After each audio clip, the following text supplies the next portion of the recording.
नमस्कार विद्यार्थी मित्र मैत्रिणी. नुकताच एमपीएससी राज्य सेवा परीक्षेचा पेपर काही वेळापूर्वी पार पडला आणि त्या जीएसच्या पेपरमध्ये चालू घडामोडी आणि पर्यावरण या दोन विषयांसाठी विचारले गेलेले प्रश्न आहेत. तर त्या प्रश्नांच्या अचूक उत्तरांच्या अनुषंगाने आपण चर्चा करणार आहोत. तो अधिक वेळ न दवडता थेट मुद्द्यापाशी त्या ठिकाणी येऊयात. पहिल्यांदा आपण पर्यावरण या विषयावरती विचारलेल्या प्रश्नांवरती चर्चा तालाबादप्रमाणे यावर्षी देखील पर्यावरण या सेक्शनचा जर विचार केला, या सेक्शनला 5 प्रश्न जे आहेत तर ते त्या ठिकाणी विचारण्यात आलेले होते. सो अगेन आपल्याला असं लक्षात येईल सेम वेटेज सेम लाईन्सवर पर्यावरणावरती प्रश्न आलेले दिसतात. राइट. सो एक पहिला प्रश्न आहे पर्यावरणाचा. खालीलपैकी कोणते विधान बरोबर नाही? 1992 मध्ये मॉन्ट्रियल या ठिकाणी पर्यावरण आणि विकास विषयक संयुक्त राष्ट्र परिषद आयोजित करण्यात आलेली होती. 1987 चा ब्रूटलँड अहवाल नैरोबी येथील संयुक्त राष्ट्राच्या दुसऱ्या परिषदेशी संबंधित आहे आणि मानव निर्मित हवामान बदलांच्या समस्यांचे निराकरण करण्यासाठी क्योटो प्रोटोकॉल जो आहे तर तो करण्यात आला. क्लायमेट चेंज चा जो सिक्वेन्स आहे, जी टाइमलाईन आहे, जी आपण बॅच मध्ये बऱ्याच वेळा लेक्चर मध्ये पण बघितलेली होती की ही टाइमलाईन 1972 त्याच्यानंतर पुढे येत असताना आपल्याला 1983, 87, 92, 95, 97, 2008, 2015 आणि थेट 2026 पर्यंत येते. सेम या टाइमलाईन वरती त्या ठिकाणी आपल्याला असं लक्षात येईल की प्रश्न जो आहे तर तो त्या ठिकाणी आयोगानं विचारलेला दिसतो. राईट. आता याचा जर विचार केला तर आपल्याला बघा 1992 ची जी परिषद आहे ती मॉन्ट्रियलची नाही, तर ती रिओ डी जेनेरो ब्राझील या ठिकाणची आहे. त्यामुळे ए स्टेटमेंट जे आहे तर ते त्या ठिकाणी चुकीचं आपल्याला दिसेल. स्टेटमेंटचा जर विचार केला, ब्रुटलँड कमिशनचा रिपोर्ट जो आहे तर तो आपल्याला असं लक्षात येईल की world commission on environment and development होतं. राईट. तर इथं नैरोबीची संयुक्त राष्ट्राची दुसरी परिषद याचा पण काही संदर्भ नाहीये. ब्रुटलँड कमिशनचा रिपोर्ट मात्र 87 ला आलेला, ज्याचं आवर कॉमन फ्युचर हे त्या ठिकाणी टायटल होतं. त्यामुळे हेही चुकीचं आहे. आणि मानव निर्मित हवामान बदलाच्या समस्यांचं निराकरण करणं हा क्योटोचा उद्देश होता का? तर येस, हे विधान बरोबर आहे. कारण मानव निर्मित हरितगृह वायू जे उत्सर्जन होत आहे तर त्याच्यावरती आळा घालण्यासाठी त्या हरितगृह वायूंच्या संदर्भात हा क्योटो प्रोटोकॉल त्या ठिकाणी 1997 साली करण्यात आलेला होता. मग बरोबर नाहीत असं त्या ठिकाणी विचारलेलं आहे. मग इथं पर्याय क्रमांक 3 असेल ए आणि बी. तर जाऊयात आपण. खालील प्रमुख हरितगृह वायूंचा त्यांच्या जागतिक तापमान वाढीस कारणीभूत असणाऱ्या टक्केवारीनुसार उतरता क्रम त्या ठिकाणी लावा. आता याच्यामध्ये एलिमिनेशन टेक्निक जर का वापरायची असेल ना तर हे दोन पर्याय जे आहेत तर ते नष्ट होतात. कारण आपण बऱ्याचदा बघितलेलं आहे की जेव्हा ग्रीन हाऊस गॅसेस बद्दल आपण बोलतो तेव्हा पॅरलली आपण कोणाबद्दल बोलतो? कार्बन डायऑक्साईड बद्दल जास्त बोलतो. राईट. तर यातला करेक्ट सिक्वेन्स त्या ठिकाणी बघायचं म्हटला तर इकडे बघा, तुम्हाला आपल्या स्वराज्य प्रबोधिनीची क्लास नोट्स आहेत त्याच्यात पेज नंबर 72 वरती डायरेक्टली ही नॅशनल ग्रीन हाऊस गॅस इन्व्हेंटरीची त्या ठिकाणी डिस्ट्रीब्युशन दिलेलं आहे. CO2 74% आहे, त्याच्यानंतर CH4 म्हणजे मिथेन 19% आहे, त्याच्यानंतर नायट्रस ऑक्साईड 5% आणि हॅलोजिनेटेड गॅसेस जे आहेत तर ते 2%. हे carbon dioxide, methane, nitrous oxide आणि फ्लोरिनेटेड गॅसेस हा सिक्वेन्स त्या ठिकाणी असेल. म्हणजे या प्रश्नाचं उत्तर जे आहे तर ते पर्याय क्रमांक 1 आहे. त्या प्रश्नाकडे त्या ठिकाणी वळूयात. कारण आणि प्रतिपादन आणि कारण असर्शन रिझनिंग टाइप क्वेश्चन आहे, पण अगदी सोपा सेम लाईन वरचा. बघा, परिसंस्था ही एक नैसर्गिक संसाधन त्या ठिकाणी प्रणाली आहे. Right. So ecosystem is a natural resources. Second, परिसंस्था ही एकल संकल्पना असून भौतिक पर्यावरण आणि जैविक घटक एकाच चौकटीत एकत्र राहतात. हे बरोबर आहे का? तर हेही त्या ठिकाणी बरोबर आहे. राईट. सो ए आणि आर बोथ आर राईट. आता आर हे ए चे अचूक स्पष्टीकरण आहे का? तर हो, हेही बरोबर त्या ठिकाणी आहे. का ते सांगतो? परिसंस्थेमध्ये आपल्याला असं लक्षात येईल की तर त्यांनी सगळंच डिस्क्राईब केलेलं आहे. जैविक घटक आहेत, अजैविक घटक आहेत, अजैविक घटकांमध्ये भौतिक घटक आहेत, त्याचबरोबर रासायनिक घटक आहेत आणि या जैविक आणि अजैविक घटकांमध्ये आंतरक्रिया त्या ठिकाणी घडत असतात आणि या आंतरक्रियेच्या माध्यमातून जो आकृती तयार होतो तर त्याला परिसंस्था असं म्हटलं. आता प्रश्न उरतो तो म्हणजे नैसर्गिक संसाधन प्रणाली आहे का? नॅचरल रिसोर्स सिस्टीम आहे का? तर डेफिनेटली या आंतरक्रियांमध्ये वेगवेगळ्या घटकांचे एक्सचेंज जे आहे तर ते त्या ठिकाणी होत असतं. म्हणजे उदाहरणार्थ बायोजिओकेमिकल सायकलच्या माध्यमातून वेगवेगळ्या प्रकारचे आपल्याला असं लक्षात येईल की त्यासाठी आवश्यक घटक सजीवांना त्या ठिकाणी मिळतात. त्याचबरोबर ऊर्जा प्रवाह हा या ठिकाणी प्रवाहित होताना. त्यामुळे पर्याय क्रमांक 1 हे याचं अचूक उत्तर त्या ठिकाणी असेल. उपसंहती किंवा बायोम ही संकल्पना कोणी मांडली असा प्रश्न या ठिकाणी विचारण्यात आलेला आहे. तर अगेन आपल्याला असं लक्षात येईल की आतापर्यंत आपण इकोसिस्टीम असेल, त्याच्यानंतर बायोडायव्हर्सिटी असेल, तर ह्या संकल्पना कुणी मांडलेल्या आहेत किंवा इकॉलॉजी ही संकल्पना कोणी मांडली या शास्त्रज्ञांवरती चर्चा केलेली होती. आता ते पुढे गेलेले. अप्रोच वरती आलाय का क्वेश्चन? हो, डेफिनेटली अप्रोच वरती आलाय. पण क्वेश्चन सोडवता येणार सारखा होता का? नाही, कारण हे वाचनात आलेलं नव्हतं. ऑनेस्टली सांगता आलं पाहिजे, नाहीतर हे सगळं मी सांगितलेलं होतं ह्याला काय अर्थ त्या ठिकाणी नसतो. सो 1916 साली अमेरिकन इकॉलॉजिस्ट आहेत फ्रेडरिक एडवर्ड क्लेमेंट्स, तर ह्यांनी सॉरी बायोम ही संकल्पना त्या ठिकाणी मांडलेली. पर्याय क्रमांक 2 हे आहे. खालीलपैकी कोणती कोणती विधाने मॉन्ट्रियल प्रोटोकॉलशी संबंधित आहेत? आता मॉन्ट्रियल प्रोटोकॉल म्हटल्यानंतर ओझोनच्या थराचा ऱ्हास थांबवण्यासाठी ते ओझोन डिप्लिटिंग सबस्टन्सेस ओडीएस आहेत, तर त्याच्यावरती बंदी घालण्याचं काम कोणी केलं? मॉन्ट्रियल प्रोटोकॉलनं केलं. बघा प्रश्नात काय दिलेलं आहे? ओझोन थराचा ऱ्हास थांबवण्यासाठी क्लोरोफ्लोरोकार्बन्सची निर्मिती आणि वापर कमी करणं. येस, सीएफसी बद्दल हा बोलत होता का करार? बरोबर आहे. पृथ्वी आणि तिच्या पर्यावरणाच्या संरक्षणासाठी परिस्थिती संतुलन आणि जैवविविधता समृद्ध करण्यासाठी कार्य करणे हे कुठेच मॉन्ट्रियल प्रोटोकॉल मध्ये बोलण्यात आलेलं नाहीये. राईट. हे जर बोलण्यात आलेलंच असेल तर 1992 चा जो कन्व्हेन्शन ऑन बायोलॉजिकल डायव्हर्सिटी आहे, जैवविविधता करार, त्याच्यात बोलण्यात आलेलं आहे. तिसरं, ध्रुवावरील प्रदूषणाचा अभ्यास. एक वेळ इथं असं आलं असेल असतं, ध्रुवावरती होणारा जो ओझोनचा अवक्ष आहे तर त्याचा अभ्यास, तर तिथं आपण म्हटलं असतं हे पण पार्ट असू शकतं. पण ध्रुवावरच्या प्रदूषणाचा अभ्यास हे पण तिथं कुठंच मेन्शन नव्हतं. मॉन्ट्रियल प्रोटोकॉल हा सोलली ओझोन अवक्षय करणाऱ्या पदार्थांविषयी त्या ठिकाणी होता. त्यामुळं फक्त पर्याय क्रमांक 1 स्ट्रेट फॉरवर्ड त्या ठिकाणी आहे. राईट. सो विद्यार्थी मित्र मैत्रिणींनो, आता चालू घडामोडी या विषयाचा आपण अनालिसिस त्या ठिकाणी करायचंय. याच्या काही दिवसापूर्वी ग्रुपचा मेन्सचा त्या ठिकाणी पेपर झालेला होता आणि त्याच्यामध्ये चालू घडामोडी थोड्या जुन्या विचारलेल्या होत्या, 24 मधल्या विचारलेल्या होत्या. पण त्याच्या कंपॅरिझन मध्ये मला वैयक्तिकरित्या असं वाटतंय राज्यसेवेला विचारलेल्या चालू घडामोडी या अप्रोच बेस्ड त्या ठिकाणी, आणि हे मी तुम्हाला प्रूव्ह करून दाखवणार आहे याच स्लाइडच्या माध्यमातून.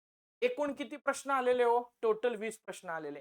मग तुम्ही म्हणाल सर 15च प्रश्न चालू घडामोडीचे होते. नाही, जर तुम्ही बारकाईनं अभ्यास केला तर भूगोलाच्या सेक्शन मध्ये, जो सेक्शन आज संभ्रमात टाकणारा त्या ठिकाणी होता, कारण जेवढं वाचलेलं आहे त्याच्यावर काहीच नाही, ट्रॅडिशनल सोडून वेगवेगळ्या पद्धतीनं प्रश्न करण्यात आलेले.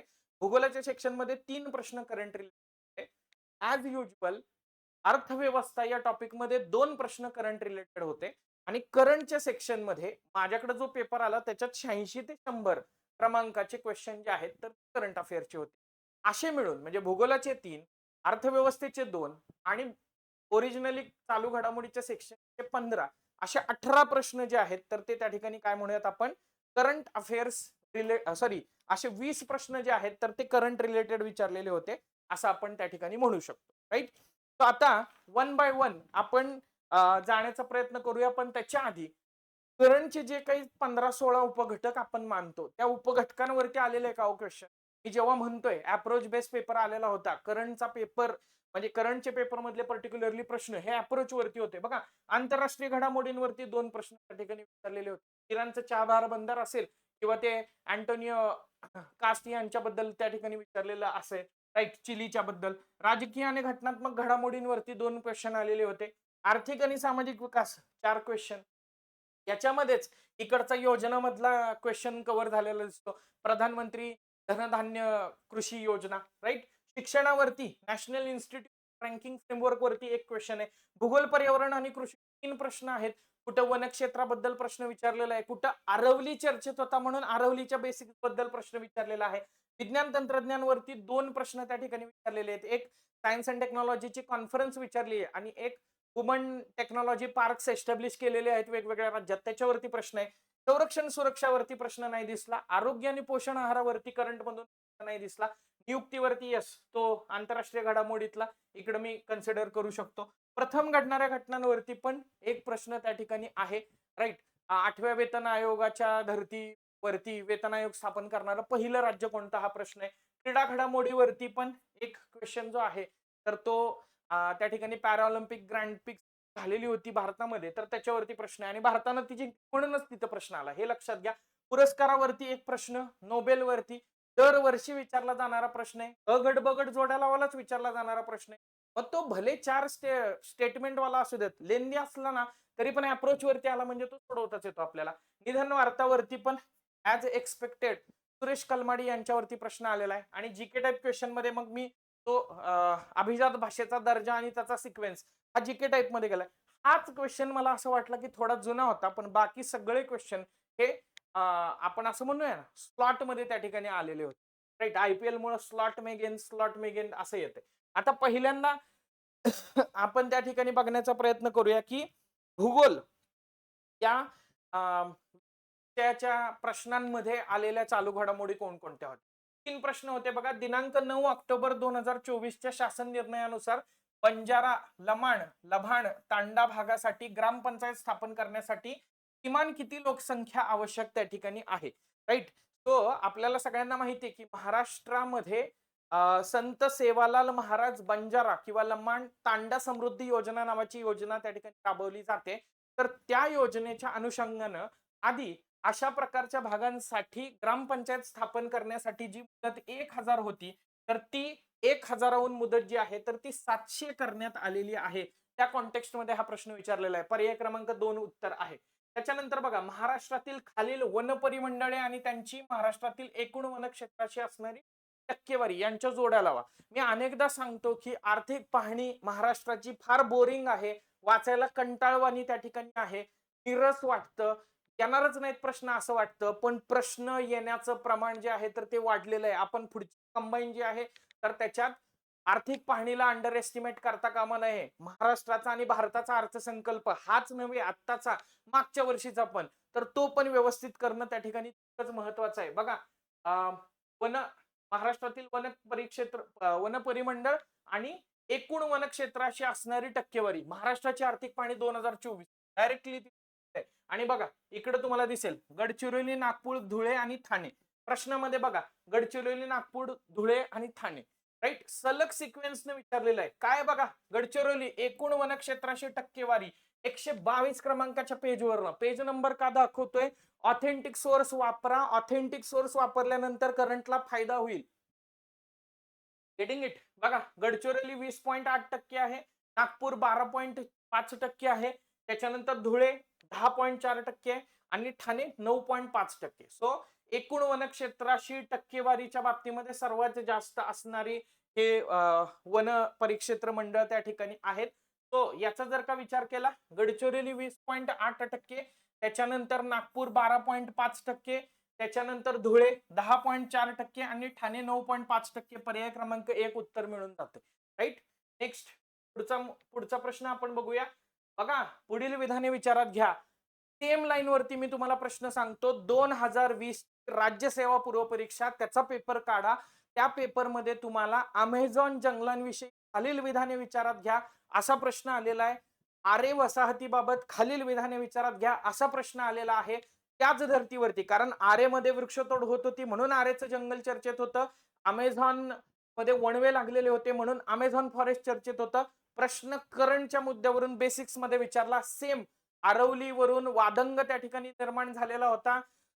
त्याच्या उंचीवरून जे काही इश्यू क्रिएट झालेले होते आणि त्याच्यानंतर जी पर्यावरणवादी चळवळ तयार झालेली होती त्याच्यावरती हा प्रश्न विचारलेला आहे. जरी प्रश्न बेसिक्स मध्ये असला तरी मी तो करंट मध्ये घेतलेला आहे. बघा, प्रश्न फॉर्मॅट करत असताना स्टेटमेंटला घाबरायचं नाही. आरवली हा जगातील सर्वात तरुण वली पर्वत त्या ठिकाणी आहे. Youngest fold mountain in the world. हाच प्रॉब्लेम आहे. राईट. का बरं? हा सर्वात तरुण आहे का? नाही, सर्वात जुन्या वळी पर्वतांपैकी एक आहे. सर्वात जुन्या वली पर्वतांपैकी, फोल्ड माउंटन्स पैकी एक. Right. One of the oldest fold mountains in the world आहे.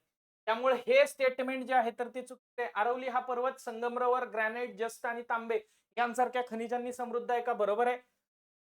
या पर्वतरांगांनी शतकानुशतके खाणकाम आणि बांधकाम व्यवसायांना आधार दिलाय. बरोबर आहे. चित्तोडगड, कुंभलगड आणि रणथंबोर यांसारख्या ऐतिहासिक किल्ले या पर्वत रांगेत त्या ठिकाणी आहेत. हेही त्या ठिकाणी बरोबर आहे. म्हणजे ए चुकीचं आहे, बाकी बी, डी सगळं बरोबर त्या ठिकाणी आहे. पर्याय क्रमांक 4 हे या प्रश्नाचं अचूक उत्तर त्या ठिकाणी. राईट. आता पुढचा महत्वाचा मुद्दा तो म्हणजे अर्थव्यवस्था. अर्थव्यवस्था या विषयाच्या प्रश्नांमध्ये आलेल्या ज्या चालू घडामोडी आहेत, राईट. आणि मला आता लक्षात आलं की त्यातला एक प्रश्न आपला अजून अर्थव्यवस्थेमधला सुटला, तो म्हणजे तांदूळ आणि गव्हाच्या उत्पादनाबद्दल विचारलेला होता तो. पण पुढे जाऊयात आपण. महाराष्ट्रातील सार्वजनिक वितरण व्यवस्था पीडीएस सिस्टीम संदर्भात खालील विधानांचा विचार करा. मी सांगू शकतो की हा प्रश्न सोडवता नाही आला, पण या प्रश्नानं आपल्याला पुढच्या परीक्षेमध्ये कसं सामोरं जायचं याच्याबद्दलची एक दृष्टी त्या ठिकाणी प्रदान केली. कारण इथं काय दिलंय, डिसेंबर 2025 राज्यामध्ये किती लाख शिधापत्रिका धारक आहेत, 31 ऑक्टोबर 2025 रास्त भाव दुकानं राज्यामध्ये किती आहेत, आणि ऑक्टोबर 2025 कुटुंबांना आधार आधारित बायोमेट्रिक प्रमाणीकरणाद्वारे वस्तूंचा लाभ जो आहे तर तो प्रदान करण्यात आलेला आहे. ती स्टेटमेंट आहे. इथं बघा तुम्हाला या ठिकाणी, राईट. म्हणजे जर उदाहरणार्थ बघितलं तर शिधापत्रिकेच्या प्रकारानुसार शिधापत्रिका धारकांची संख्या 2025 मध्ये 270.84 लाख, राईट. इकडे 270.48 आहे, पण ते आपण बरोबर कन्सिडर करूयात, राईट, सध्या तरी. त्याच्यानंतर त्यांनी काय विचारलेलं आहे, 31 डिसेंबर 2025 आधार संलग्न शिधापत्रिका धारकांची एकूण संख्या 2.71 कोटी होती. इथं किती दिली, 1.55 कोटी. हे चुकीचं त्या ठिकाणी आपल्याला दिसेल. आणि रास्त भाव दुकानं 51,336, बघा 51,636, 51,636 हे पण बरोबर आहे. ही विधानं बरोबर आहेत. अ आणि ब ही विधानं त्या ठिकाणी बरोबर आहेत. मी का म्हटलं हा प्रश्न प्रदान करतो आपल्याला, तर आपल्याला आता परीक्षा पास व्हायचा असेल, पूर्व असेल किंवा मुख्य असेल, तर आपल्याला महाराष्ट्राची आर्थिक पाहणी व्यवस्थित बघितली पाहिजे. कारण पेपर सेटरचा माइंडसेट जो आहे तर तो तशा पद्धतीने आधी येत नव्हते का आर्थिक पाहणीवर प्रश्न, येत होते, पण आता त्या प्रश्नांचं प्रमाण जे आहे तर ते त्या ठिकाणी वाढलेलं आहे. पुढे जाऊयात आपण.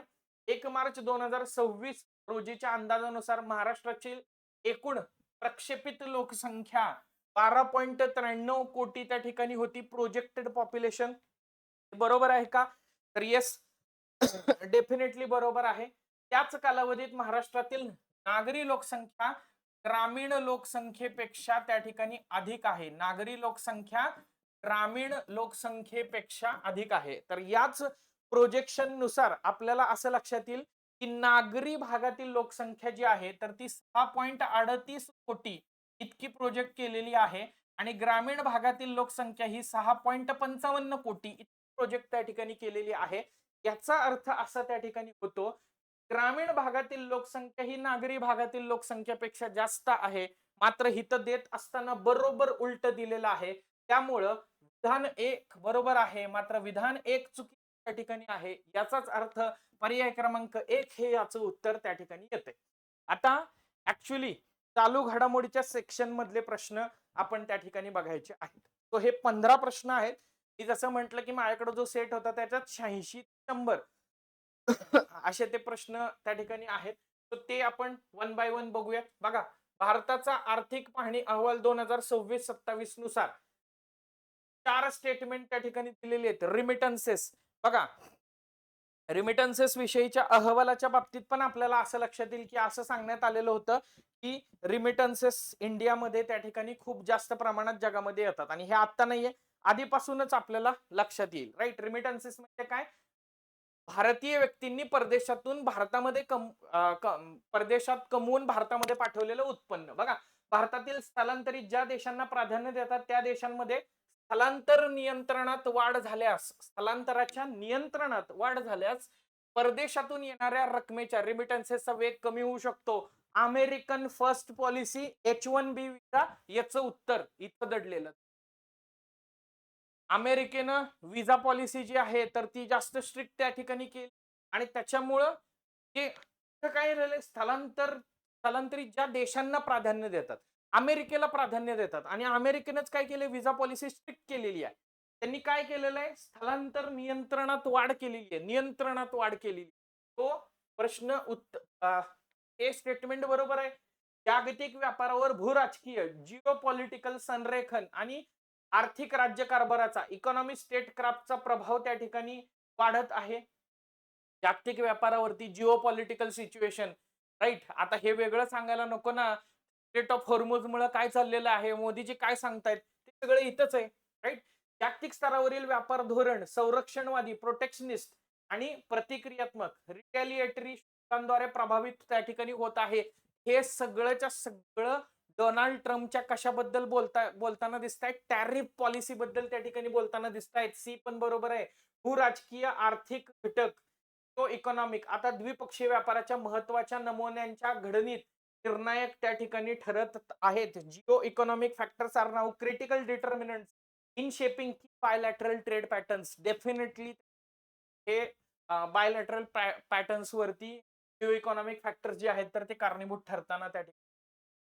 तर चारहीच्या चारही स्टेटमेंट जे आहेत तर ती बरोबर आहेत. ए बी योग्य विचारलेले आहेत आपल्याला. पर्याय क्रमांक 4 उत्तर आहे. प्रश्न क्रमांक 87, चाबहार बंदराच्या संदर्भात विधाने लक्षात घ्या.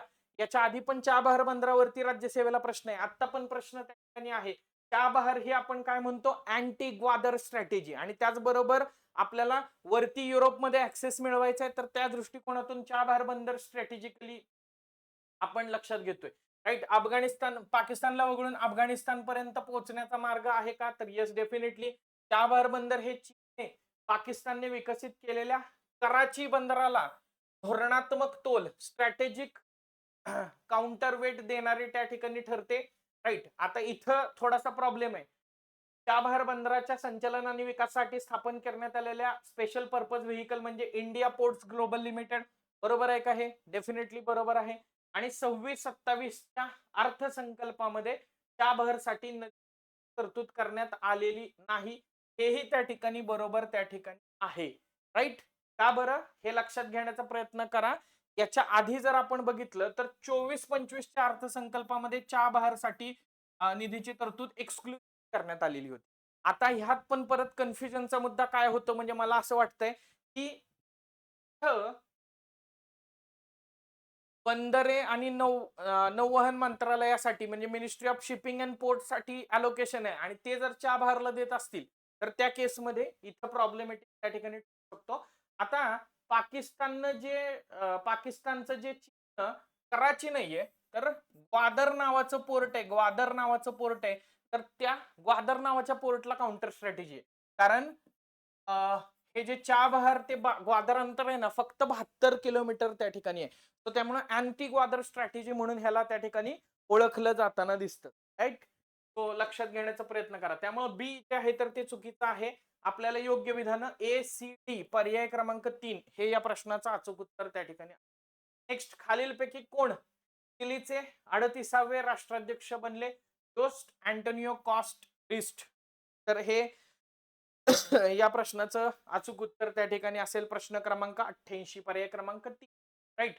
सुरेश कलमाडी यांनी कोणत्या काळात आशियाई ऍथलेटिक संघटनेचे अध्यक्षपद भूषवलेले होते, निधन वार्तावरती विचारला गेलेला प्रश्न. सुरेश कलमाडी हे 2000 ते 2013 या कालखंडामध्ये आशियाई ऍथलेटिक संघटनेचे त्या ठिकाणी अध्यक्ष होते. पर्याय क्रमांक 4 हे उत्तर असेल. प्रश्न क्रमांक 90, राष्ट्रीय संस्थात्मक क्रमवारी आराखडा नॅशनल इन्स्टिट्यूशनल रँकिंग फ्रेमवर्क देशभरातील शैक्षणिक संस्थांना क्रमवारी देण्यासाठी एक पद्धतशीर प्रणाली प्रदान करतो, बरोबर. राष्ट्रीय संस्थात्मक क्रमवारी आराखडा NIRF ची सुरुवात 2020 साली झाली, हे मात्र चुकीचं आहे. याची सुरुवात जी आहे तर ती 2015 साली झालेली आहे. काही जणांनी लॉजिक लावला असेल की न्यू एज्युकेशन पॉलिसी 2020 ला आली, तर तिथं 2020 लिहूयात नाही, 2015लाच त्या ठिकाणी झालेली आहे. आणि पहिला याचा अहवाल जो आहे, पहिला अहवाल तर तो 2016 साली प्रकाशित करण्यात आलेला होता बघा, राईट.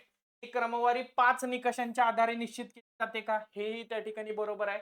आणि सस्टेनेबल डेव्हलपमेंट गोल्स या श्रेणीमध्ये Indian institute of technology Madras प्रथम क्रमांकावरती आहे, हेही त्या ठिकाणी बरोबर आहे. ए आणि डी हे त्या ठिकाणी बरोबर आहे. आपल्याला बरोबर विधान विचारलेली आहेत. पर्याय क्रमांक 4 हे अचूक उत्तर त्या ठिकाणी असेल. पुढे जाऊयात. भारतातील अभिजात भाषांचा त्यांना मिळालेल्या मान्यतानुसार योग्य क्रम लावा. एमपीएससीचा जुनी त्या ठिकाणी ट्रिक या ठिकाणी मी तुम्हाला सांगतो. जे घडलेलं आहे त्याच्यावरती प्रश्न विचारण्यापेक्षा त्याच्या बॅकग्राऊंड वरती प्रश्न विचारणार. राईट, म्हणजे एक्सपेक्ट काय केलेलं होतं, मराठीला अभिजात भाषेचा दर्जा प्रदान करण्यात आला आणि ती डेट कदाचित विचारतील का, त्याच्याबद्दल आणखी काय विचारतील का, अभिजात भाषा च्या अनुषंगाने मराठी भाषा विद्यापीठावरती प्रश्न विचारतील का. पण ते न विचारता डायरेक्टली मागच्या बॅकग्राऊंड मध्ये गेले आणि सिक्वेन्स जो आहे तर तो त्या ठिकाणी विचारला. आता याच्यामध्ये बघा, तमिळ भाषेला 2004 मध्ये काय झालेलं आहे, तमिळ भाषेला आपल्याला असं लक्षात येईल की अभिजात भाषेचा दर्जा मिळालेला आहे. त्याच्यानंतर संस्कृतला 2005 ला मिळालेला आहे. त्याच्यानंतर 2008 साली आपल्याला असं लक्षात येईल की तेलुगू भाषेला अभिजात भाषेचा दर्जा मिळालेला आहे.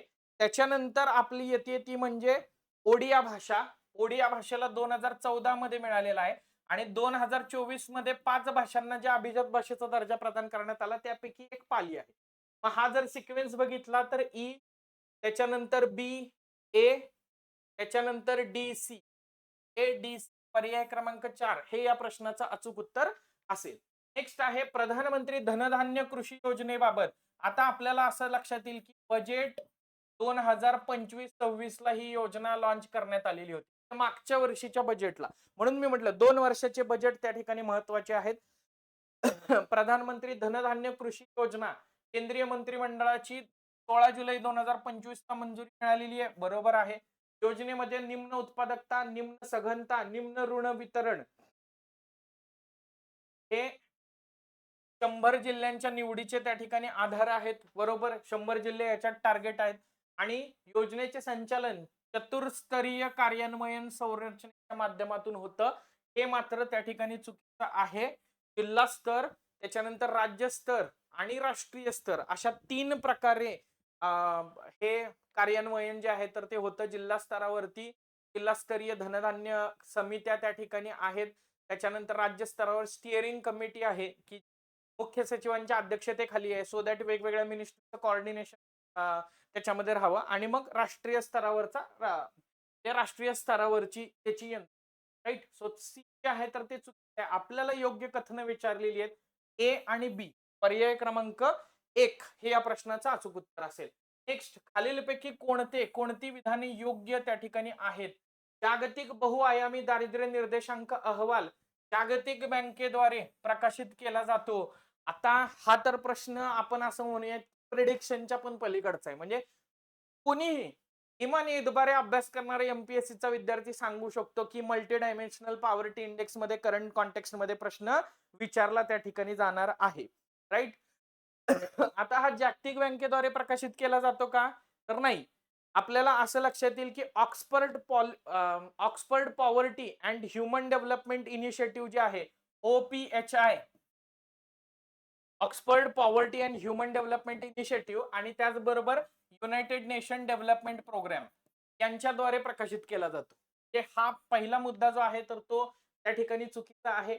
बाकी आता 2025 चा अहवाल दारिद्र्य आणि हवामान बदल यांमधील संबंधांवर केंद्रित होता का, तर हे त्या ठिकाणी बरोबर आहे. 2025 च्या अहवालात 4 प्रमुख हवामान संबंधित धोके, हाय हीट, अतितापमान, दुष्काळ, पूर आणि वायू प्रदूषण यांचा अभ्यास करण्यात आला. हेही त्या ठिकाणी बरोबर आहे. राईट. हे बरोबर असण्याचं कारण म्हणजे दारिद्र्य आणि हवामान बदल यांचा संबंध काय आहे याच्यावरती याच्यामध्ये फोकस जो आहे तर तो करण्यात आला. आणि अहवालानुसार दक्षिण आशियातील दारिद्र्य जे आहे साऊथ एशिया मधलं तर ते मोठ्या प्रमाणात वाढलंय का, नाही. उलट स्पाइट ऑफ क्लायमेट चेंज या दारिद्र्याचं प्रमाण जे आहे तर ते कमी झाले असं त्या ठिकाणी सांगण्यात आलेलं आहे. म्हणजे हे पण काही चुकीचं आहे. राईट. आपल्याला काय विचारलंय, बरोबर विचारलंय. मग कुठलं आहे, बी आणि सी, पर्याय क्रमांक 4 हे उत्तर त्या ठिकाणी असेल. 7व्या वेतन आयोगाची मुदत 1 जानेवारी 2026 ला संपण्यापूर्वीच आपला 8वा राज्य वेतन आयोग स्थापन करणारे पहिले राज्य त्या ठिकाणी कोणते. राईट. तो प्रथम घडणाऱ्या घटना, आसाम राज्यानं अशा प्रकारे 8वा राज्य वेतन आयोग जो आहे तर तो स्थापन केलेला आपल्याला त्या ठिकाणी दिसेल. राईट. Next question number 95. योग्य आणि अयोग्य कथने ओळखा. दोन्ही पण दिलेले. 31वी राष्ट्रीय बाल विज्ञान काँग्रेस 3 ते 6 जानेवारी दरम्यान भोपाळ मध्य प्रदेश या ठिकाणी पार पडली. इथं 3 गोष्टी आहेत. 31वी ती त्या ठिकाणी होती का, हा पहिला त्या ठिकाणी मुद्दा. त्याच्यानंतर ती 3 ते 6 जानेवारी 2026 ला झाली का, हा दुसरा त्या ठिकाणी मुद्दा. आणि तिसरा त्या ठिकाणी मुद्दा की भोपाळ मध्य प्रदेशमध्ये ही पार पडलेली आहे का. राईट. नेक्स्ट पुढचा मुद्दा त्या ठिकाणी आहे 31वी बाल विज्ञान काँग्रेस ही आरोग्य आणि कल्याणासाठी परिसंस्था समजून घेणे.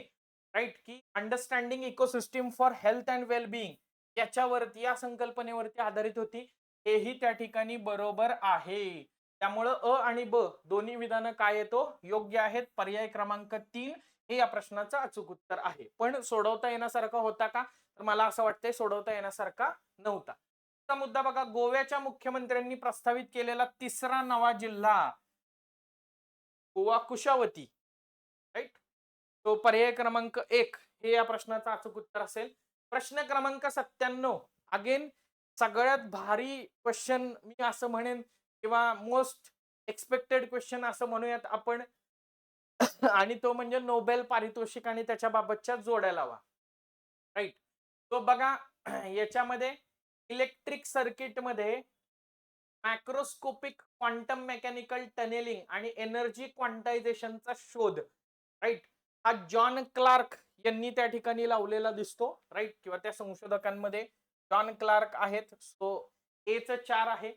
धातू सेंद्रिय फ्रेमवर्क म्हणून विकास, धातू सेंद्रिय फ्रेमवर्क म्हणून विकास याच्या बाबतीमध्ये हे फ्रेंड रॅम्सडेल त्या ठिकाणी, सॉरी, याच्या बाबतीमध्ये आपल्याला असं लक्षात येईल की हे रिचर्ड रॉबसन आहेत. परिघीय रोग प्रतिकारक सहनशीलते संबंधित शोध याचा जर का विचार केला तर फ्रेड रॅम्सडेल आहेत. आणि व्हेनेझुएलाच्या लोकांसाठी लोकशाही हक्कांचा प्रसार Maria Maria Karina माचाडो. Right. So पर्याय क्रमांक 2 हे याचं अचूक उत्तर त्या ठिकाणी असेल. राईट. सो बघा,